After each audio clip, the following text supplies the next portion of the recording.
Video game localization is a complicated thing. The people responsible for it have to make changes to games when changes are called for. What no one would bat an eye at in some parts of the world simply don't fly in others. What makes perfect sense here is a head-scratcher on the other side of the globe. Before we dive in, please give us a thumbs up and don't forget to subscribe to The Gamer so you'll never miss a video. Okay, now it's time for 10 popular games that look different around the world.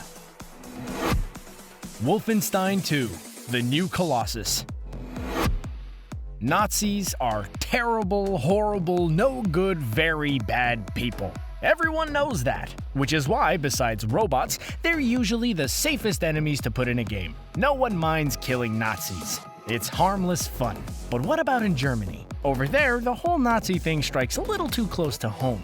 It's such a sensitive topic that games in Germany aren't even allowed to use any Nazi imagery whatsoever. That means no Nazis on screen, even if they're just there to be riddled with bullets. Which begs the question, what does the German version of Wolfenstein 2 look like? After all, this game takes place in an alternate history in which the Nazis won World War II and have basically taken over the world. Swastikas are all over the place in the game. Hell, Hitler himself has a memorable scene. Honestly though, if you haven't seen this scene, please play the game or go watch it on YouTube. You really won't regret it. To comply with the law, Bethesda removed all swastikas from the German version of the game, turning them into a different triangular symbol. During Hitler's big scene, they no longer call him Mein Führer and instead refer to him as Mein Kanzler, which means Chancellor. But the only visual difference they made was to remove his infamous stumpy mustache. It's still obvious who he's meant to be, but it lets the game evade censorship laws. In Germany, at least, no Nazis were harmed during the making of Wolfenstein 2.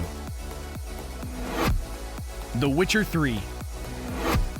The Witcher series is known for its, shall we say, adult themes. It sports tons of violence complete with blood, gore, and dismemberment. It has a whole heap of sexual themes that don't veer into those websites you go on when your parents aren't home territory, but it definitely gives some R-rated movies a run for their money. One of the most memorable scenes in The Witcher 3 is one that hardly needs any introduction. In this 100+ hour action RPG, few scenes stick out like this one does. At the end of the second act, just when you honestly think that the game is gonna end, well, I mean, I sure did, didn't you? We get a taste of unicorn fun.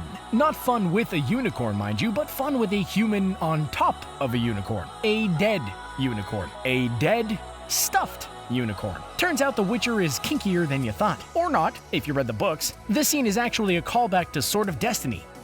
This scene is actually a callback to Shard of Ice, a story from the Sword of Destiny collection. Okay. In most regions, Geralt and Yennefer are fully nude atop the magical horse as the scene progresses. The camera cuts away just as it starts to get good, but the lovebirds relax in the buff afterwards. In the Japanese and Middle Eastern versions of the game, the scene is a bit more tame.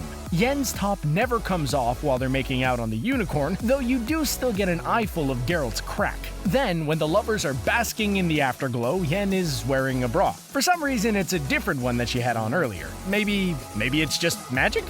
Who knows? That's a mystery for another day.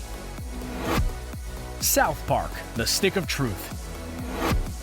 If you're aware of the concept of television and you've been alive any time in the past couple of decades, you probably know South Park likes to push buttons. That's basically what it does.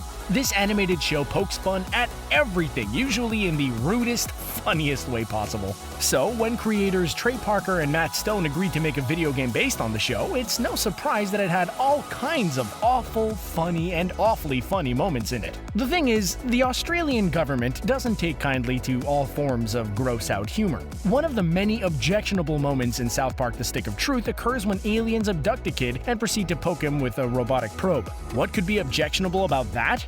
Well, according to the Australian Classification Board, the problems are as follows. The scene features a child, the probe resembles a penis, and the scene is playable. By pressing a button repeatedly, players clench the kid's sphincter, eventually destroying the probe and breaking free of the aliens. So, how did Ubisoft tweak the game for release in Australia? Well, it kept the audio of the section, but instead of showing the scenes, it shows an image of a crying koala bear. A text box apologizes to Australian players for the censorship, but proceeds to graphically describe everything going on. Ladies and gentlemen, that's the South Park way of doing things.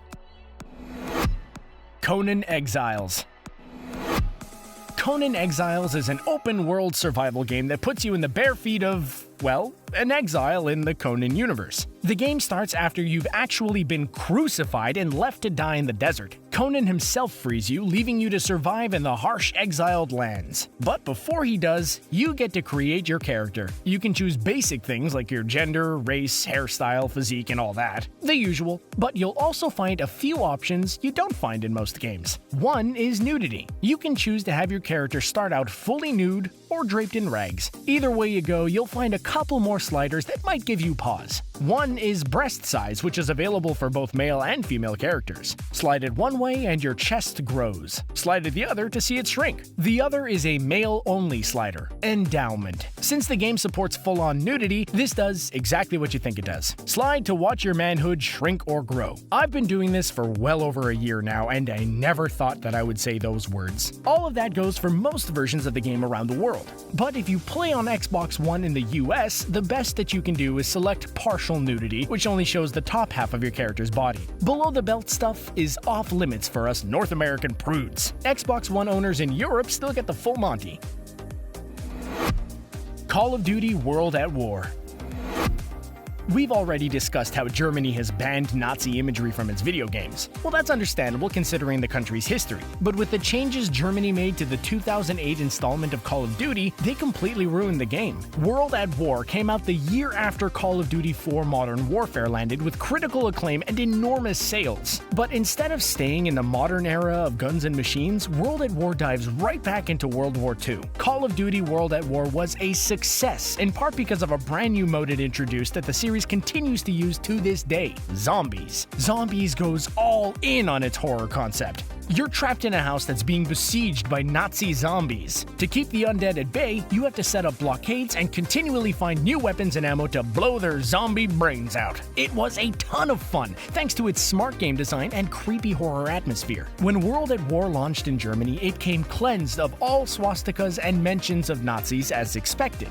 But instead of wiping the swastikas off the Nazi zombies in zombie mode, the German version of the game loses the zombie mode altogether, which means that one of the primary selling points of the game is missing entirely. Why? Just why? Bravely Default.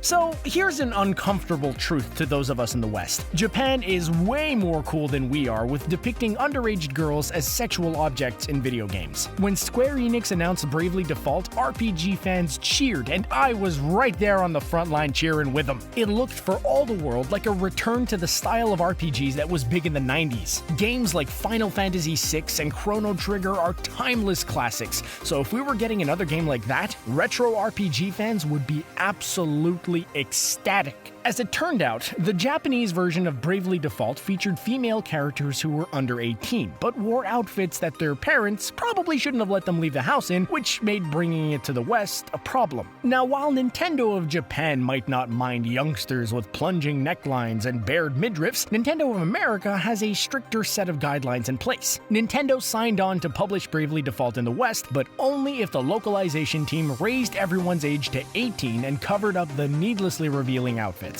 As you can imagine, not everyone on the internet was cool with these changes. Outraged fans are gonna outrage after all. But to those people, here's a simple solution. Move to Japan. Then you can look at all the scantily clad underage girls you want. Weirdos. Contra.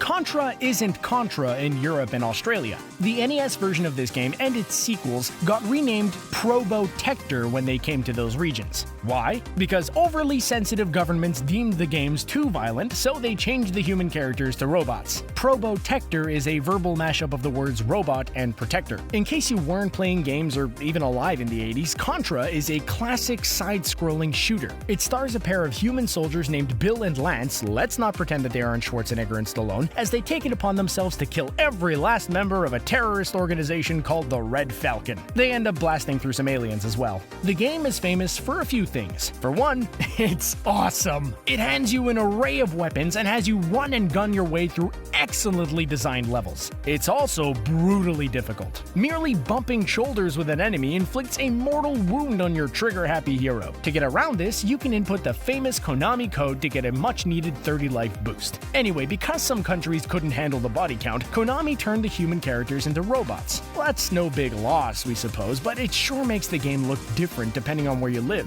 Either way, Contra and Probotector are both certified classics. Man, Probotector, what an awful name. Ugh. What's the opposite of rolling off the tongue?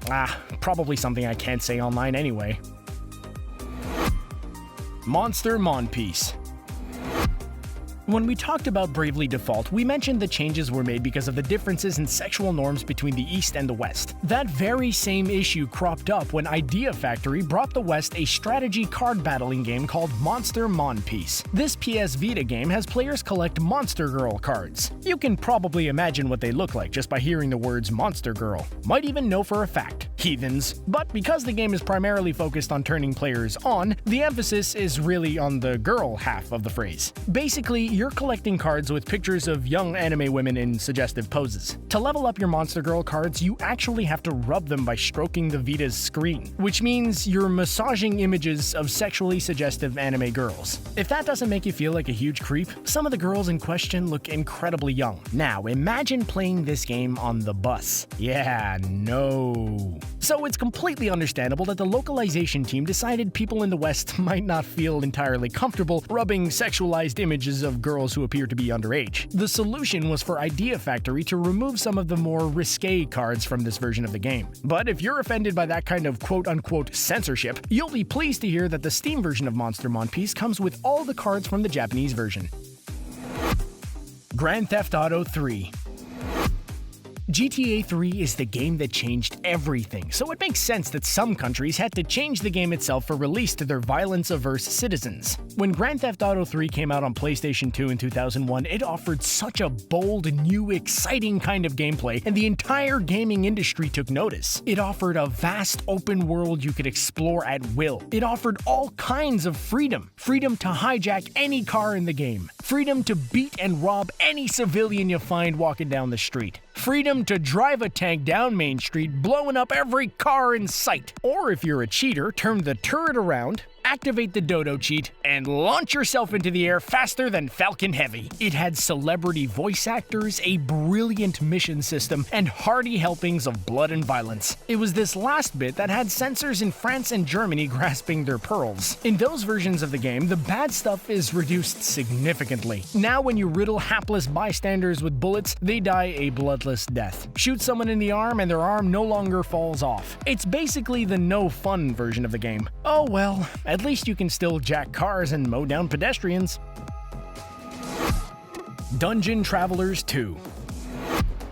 Japan strikes again in the case of Dungeon Travelers 2. This sultry RPG for PS Vita features tons of female enemies, many of whom are, you guessed it, wearing hardly anything at all. Even some of the ones who are fully clothed are drawn in positions you might recognize from the kinds of adult videos you certainly would never watch, would you? Compounding the matter is the queasy fact that some of the sexualized enemies look like very young girls. When Atlas submitted the game to the US ratings board, the publisher learned the game would be given an adults-only rating if it stayed in its current state. Now that's a problem for a company looking to make money because no major retailer will sell a game with an adults-only rating. To get shelf space, Atlas needed to tone down the ickiness in Dungeon Travelers 2. The solution was actually a pretty minor tweak. All they had to do was make changes to 4 of the most questionable enemies in the game. Once they did that, the ratings board gave the game a big thumbs up and it launched in the US. As you can imagine, everyone on the internet was totally cool with the changes.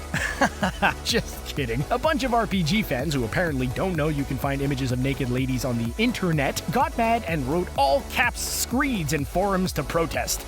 Well, you can't win them all.